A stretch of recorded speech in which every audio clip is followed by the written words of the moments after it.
All right, friends, go ahead and pull out your business ethics in action texts. We're going to talk a little bit about marketing ethics.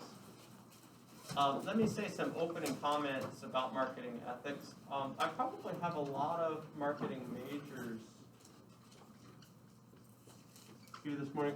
Raise your hand, marketing major. Just one? Two? All right.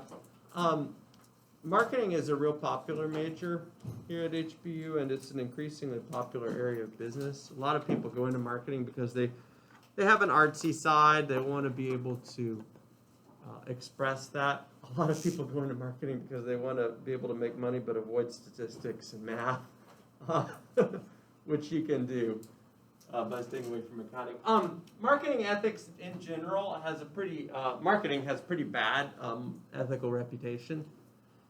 The reason why is because a lot of people in the general culture perceive much of marketing to be deception. Okay, that's the general perception. Now, I don't necessarily think that perception is accurate, but certainly there are a lot of cases of companies that market their products by means of bait and switch tactics, where a sort of a promise of some offer is given, and then once customers move further in pursuing that offer, it turns out it's not nearly as good as they thought it was, and a lot of the hype surrounding the offer was actually just deception. Okay, and marketing has a bad ethical reputation because it's been abused primarily in that particular way. If you open up your business ethics in action text to the marketing ethics chapter, starting on page 271, we're going to cover two topics today, primarily in our lecture. We're going to cover the topic of disclosure, expectations, and requirements in marketing ethics.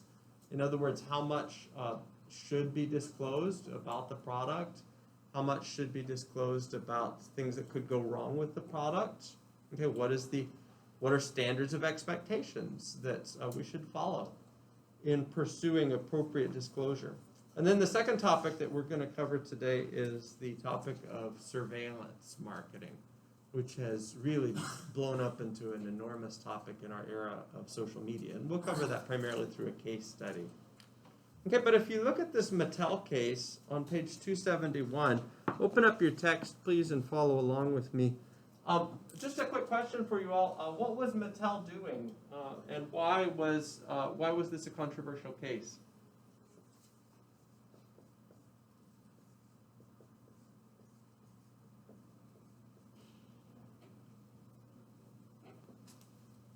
Mattel is a company that makes what kinds of things? Children's toys, yes? Very famous toy company. Okay, they're responsible for a bunch of famous toy lines, including Fisher-Price, Barbie, which is by far the most famous Mattel toy line. Okay, but also American Girl, Hot Wheels, the Matchbox cars, things like that. Okay, why did Mattel get in trouble? Toy safety problems, exactly, yeah. That's absolutely right. Okay, so they had to recall a bunch of products. Children were getting injured playing with the toys. Bits of toys were coming off and children were popping them in their mouths and things like that. It was an unfortunate case. Now, when I read this case as the parent of 3 children, 5 and under, I can honestly say that, like, my first take on this is children abuse their toys really heavily. My 1-year-old thinks that everything goes in her mouth. That it's just like, it's just like dogs that way. At any rate, though, Mattel, in this particular instance, does appear to have made their toys to substandard quality. Okay, so if you've got a customer base that does abuse the toys, then you need to make the toys a little bit sturdier, and Mattel apparently didn't do that. Now, they initially blamed China, where the toys were assembled, and said that the Chinese manufacturers who they were contracting with did not make the toys up to proper specifications, but the Chinese were able to prove that this was in fact wrong, and Mattel eventually took the blame and issued recalls and also had to face a lot of negative publicity and lost money as a result, lost sales, and I think they may have faced, let me look at this again, they may have faced some fines as well. Okay, this is an interesting case because it touches on the subject of how much should be disclosed when it comes to potential risks and dangers in products. Okay, and to be honest, a lot of marketing is presenting the best side of a product, talking to the customer about the best way to use the product or the best ideal thing that the product can do, to cast a vision, as it were. Now, when we try to sell something or when we try to persuade others of something, maybe the correctness of our position on a particular topic, or we try to sell them a particular thing that we want them to do, it's common for us as human beings just to present the best side, okay, and not to present the potential downside. And I think this is a perfectly defensible thing to do. Okay, so one thing I want to get across in this marketing ethics module is that marketing is an honorable calling. Okay, and it is an honorable calling because I think primarily at the heart of capitalist marketing as a model is information exchange. Now, some of that can be manipulative, and I want to clearly point out ways in which marketing can be manipulative and cross certain ethical red lines. But at the same time, I think that marketing is an honorable calling, and I think that it is certainly defensible for people to go into it and to do wonderful things in the world of marketing. But at the same time, a lot of marketing is persuasion using the best side of the case, okay, or making points about the ideal things that the product can do. Now, I don't think there's anything inherently wrong or deceptive about primarily focusing on the good about the product, okay? Especially if when the customer asks or makes inquiries, you are willing to talk about downsides or potential dangers of the product, okay? If you are evasive as a marketer when customers make further inquiries about potential problems or downsides of products, that's a problem. Like that's when you can cross over into deception. But you aren't obligated to disclose all the possible things that could go wrong with the products when you are initially marketing it. Okay. Part of that is because I think that customers should be treated as adults and should be able to make appropriate, they should be given space to make appropriate inquiries on their own and appropriate due diligence to ascertain whether this product is indeed likely to operate as advertised. If you look on page 276, there's kind of a spectrum here. And on one side of the spectrum is the view that marketing disclosure doesn't have to be very great at all. You don't have to talk very much at all about things that could go wrong with the product or ways in which the product might not perform to expectations. And on the other side, there is the view that you have to disclose everything. Okay, so at the bottom of page 276, the consumer sovereignty view. Consumer sovereignty argues that clients and consumers are solely responsible for their own decisions and that the marketer has no responsibility whatsoever for their purchases. This approach leads managers to organize marketing with consumer desire and, of course, profitability as the only criteria. This approach stresses respect for the freedom and autonomy of consumers, which is a consumer right. Okay, so this approach at one extreme is really big on consumer freedom, consumer sovereignty, but probably underestimates the extent to which businesses ought to take responsibility for disclosing things that could happen with their products. On the other side is the paternalism view, and I'll read from the text here. At the opposite extreme of consumer sovereignty is the position of paternalism. The idea that the manufacturer and seller are the only ones with sufficient information to make the right decisions. Okay, and if you actually turn the page and look at the little box on page 279, there are two Latin terms that are very famous in the world of marketing and that nicely capture the two different sides of this. One is caveat emptor, and the other is caveat venditor. And these are two different systems or approaches to marketing ethics and to disclosure expectations. Okay, they literally are Latin terms that just mean buyer beware, caveat emptor, and seller beware, caveat venditor. In other words, responsibility is on the buyer under caveat emptor, and responsibility is on the seller under caveat venditor. These are two different systems with different expectations about the party, which is primarily responsible for the information and for obtaining the information or providing the information in the product exchange. Okay, caveat emptor, buyer beware, is the system that was dominant in the United States from almost the founding up until the mid-20th century. Okay, so when you think about the history of marketing, caveat emptor, buyer beware, is a system that is without a doubt dominant throughout the country up until maybe the 1960s or so. Now, there has been a shift, primarily due to high-profile lawsuits and litigation involving product failures, that has made American capitalism trend very much in this direction. And I would say nowadays, caveat venditor, seller beware, is the dominant position in most fields, most industries in the United States. So let me describe some of the strengths and weaknesses of these different views. And I'm going to start with a caveat emptor situation, and we can talk a little bit about the things that this sort of a model does well and the things that it does poorly.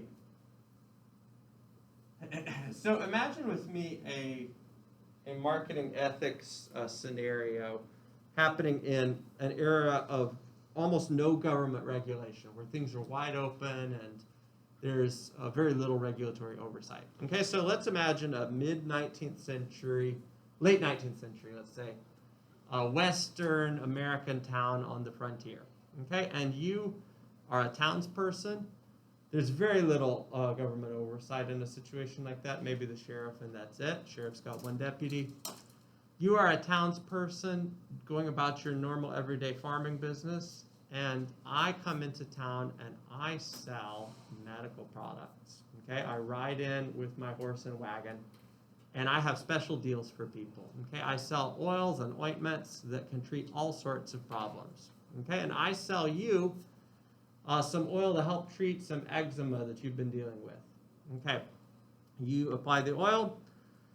The next morning you wake up, your skin is green. Okay, and it's clearly something's gone wrong in the product exchange and in the disclosure that I provided. Okay, so you run over to the other side of town where I was staying at the hotel to find me, and I have skipped town in the middle of the night, and I am no longer there. And you now have little to no recourse to go after me for the product malfunctioning.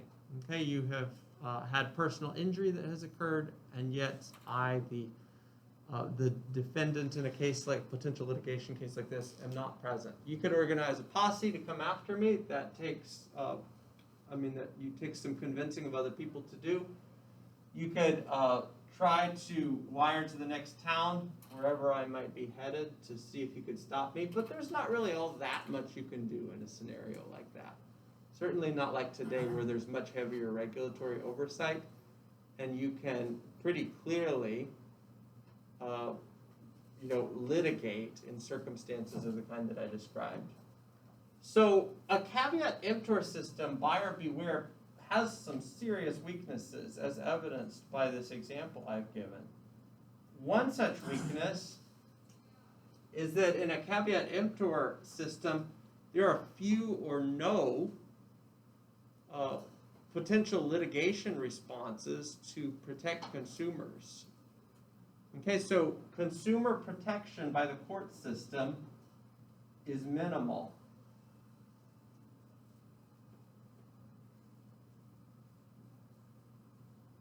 And I'm going to be talking about the strengths and weaknesses of these two systems, caveat emptor and caveat venditor, from the perspective of the consumer. Okay? So I should just dispose that now. Legal protection is minimal. You have very little recourse in a circumstance like what I described, other than to pursue some vigilante justice by chasing me down with a posse. Okay, now that's a problem. And it's because of the lack of litigation opportunities that we have moved in recent years, since the 1960s, 1970s, toward a caveat venditor system because of high-profile cases where products malfunctioned, harmed, killed people, and people couldn't do anything about it. Okay, courts began ruling in the favor of customers. But at the same time, there are certain strengths to the caveat emptor system. Let's actually think this through intuitively. In the absence of substantial legal protection and substantial regulatory oversight, what might be a strength of a caveat emptor system?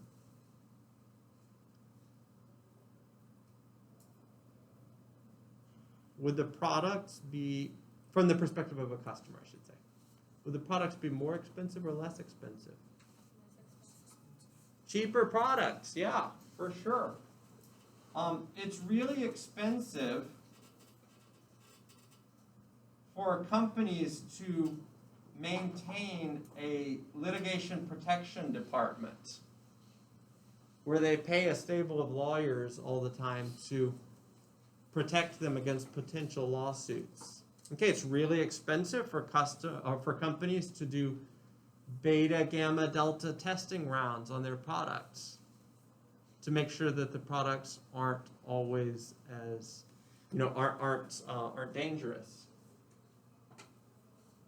Products are much cheaper when the buyer is the one who is expected to inform himself or herself of the nature of the product. And it's not on the seller to ensure that the buyer is protected. Okay, the legal burden of proof, as it were, is not on the seller. Okay, another strength of a caveat emptor system is there tends to be greater corporate innovation. When companies can get litigated against because of product malfunction, they tend to be cautious in the way that they, just develop and innovate and create. But when they aren't likely to face much litigation or even no litigation at all, there is much greater opportunity and much more incentive because of the monetary incentive for them to create and to invent. Okay, so a caveat venditor system, by the way, the strengths and weaknesses of this system are just the opposites of the caveat emptor system. But in a caveat venditor system, you tend to see a suppression of innovation because companies are cautious. They don't want to face litigation.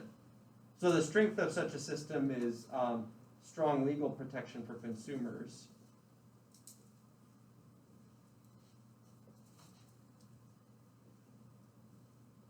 And an example of weakness is more expensive products, because the costs of all those other rounds of testing that companies have to do to ensure that the products are likely to perform as advertised gets ultimately borne by the consumer. Okay, and there's less innovation on a caveat venditor system as well. Going back to the caveat emptor system, are there any other major weaknesses that we can point to in such a system? What might be other weaknesses? Absence of legal protections is a pretty big weakness from the perspective of a customer.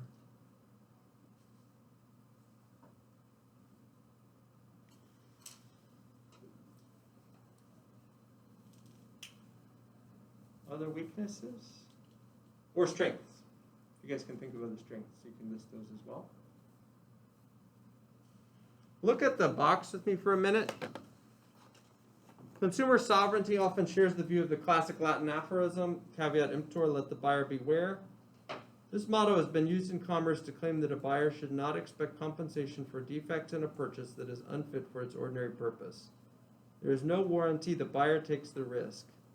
In accordance with the caveat emptor principle, the seller should only warn of substantial latent defects in the product, but not of anything else that might discourage a purchase decision. Okay, so one weakness of this system is it tends to lead to much more cautious consumers.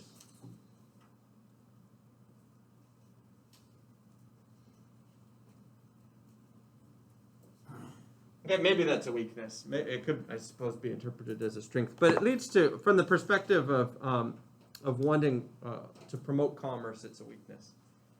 When consumers are really cautious, they're not going to buy much. Okay, and commerce won't flow as freely in such a system. Okay, on the flip side, in such a system, consumers are expected to do their own due diligence.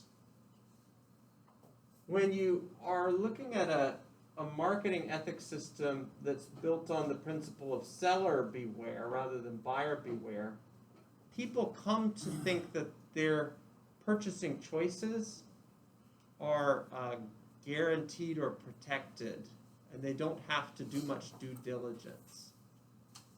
Okay, so this kind of a system, a caveat emptor system, promotes due diligence on the part of consumers, and that, I suppose, is the flip side of the cautious consumers' weakness. When I purchase products, I generally devote an amount of time to the purchase process that is commensurate with the cost of the product. Okay, so if the product is going to cost me more than $100, I probably spend a little bit of time thinking about it and looking at my options. But if the product is going to cost me $20, I spend very little time at all comparing my options, usually assuming that all options are alike or there isn't much variation in the options or something like that. Okay, and I do that primarily because we are operating these days under a caveat venditor system where there are substantial litigation protections for consumers and substantial expectations that vendors will bear the responsibility for the various different disclosures and testing requirements that we have these days. My lack of due diligence for most products is a function of us being in this system these days. But in this system, consumers don't have any protection or very little protection, and so the amount of due diligence that they would have to do themselves would have to be very substantial. They'd have to, undertake a lot of research. Okay, and so it would take more consumer time to make purchases under this kind of a system.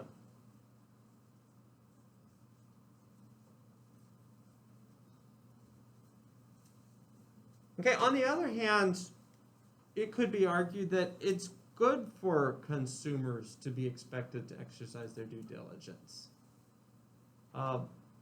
If you think that you're always going to be protected, then you're not going to spend a lot of time looking at the reliability histories of products that you're considering.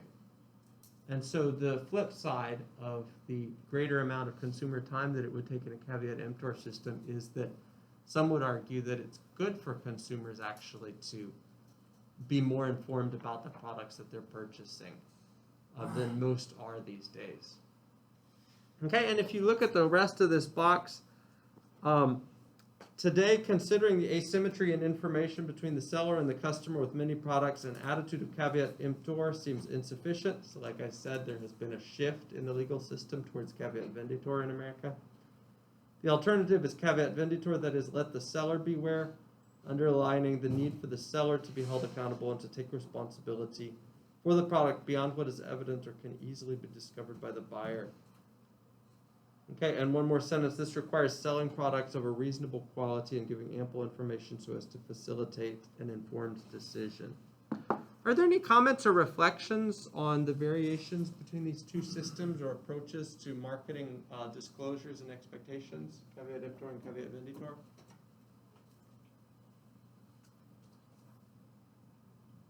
I have a question for you guys. Given the strengths and weaknesses listed here and the fact that the strengths and weaknesses of this system are basically the flip side of these, basically the opposite, which system would you rather live under? Would you rather live under a system with strong consumer protections or with weaker consumer protections? Strong consumer protections. Others? Yeah. Stronger. I'd rather have. Stronger consumer protections. Okay, good. Can someone make the case for the caveat venditor system, the one with stronger consumer protections? What's the decisive factor here that, I've had a couple votes in favor of that. What's the decisive factor for those of you who would prefer that system? Is it peace of mind? I consume more than what I would produce. Consume more than you produce, so you'd rather live under a system that gives you as a consumer litigation protection. Okay, that's powerful. I like that. Anybody else? Oh, go ahead. From an ethics standpoint, I mean, stronger consumer protection probably leads to less like what is it called? Like manipulation in the other one. Like if they were open about all the side effects they knew. Mm-hmm. Yeah, for sure. Yeah, companies knowing that they can't get away with stuff are gonna try far fewer deceptive tactics. That's true. I just think the quality of like the product would be a lot better, and Mm-hmm. if you have more consumer protection, Mm-hmm. because I feel like without it, you can, like companies can find a lot of loopholes and get around, like make really cheap product. Sure, sure. Yeah, I mean, you can imagine the products that we think that a lot of stuff that comes out of China these days is cheaply made, but imagine how cheaply it would be made if we didn't have the litigation protections that we have. Interesting. See, actually, maybe I'm the only one in the room. My intuition would be completely the opposite. I would prefer this system to that system because I guess I think that I can protect myself. Now, maybe that's risky, but I would get a lot cheaper products. Like, things would be less expensive. And I generally tend to do more due diligence when it comes to purchases than most people do. And so I guess that would be... On the other hand, if you're a seller, you almost certainly would favor this. Like if you're a company, like this is a much easier system to operate under if you're a company. But I would say most people these days share you guys' view about it being better to have a system of strong consumer protection. And certainly there are many points to be made in favor of that system, and I can see the value of it, although I myself tend to be a gambler and would prefer the caveat emptor system with the cheaper products. Okay, let us switch points now.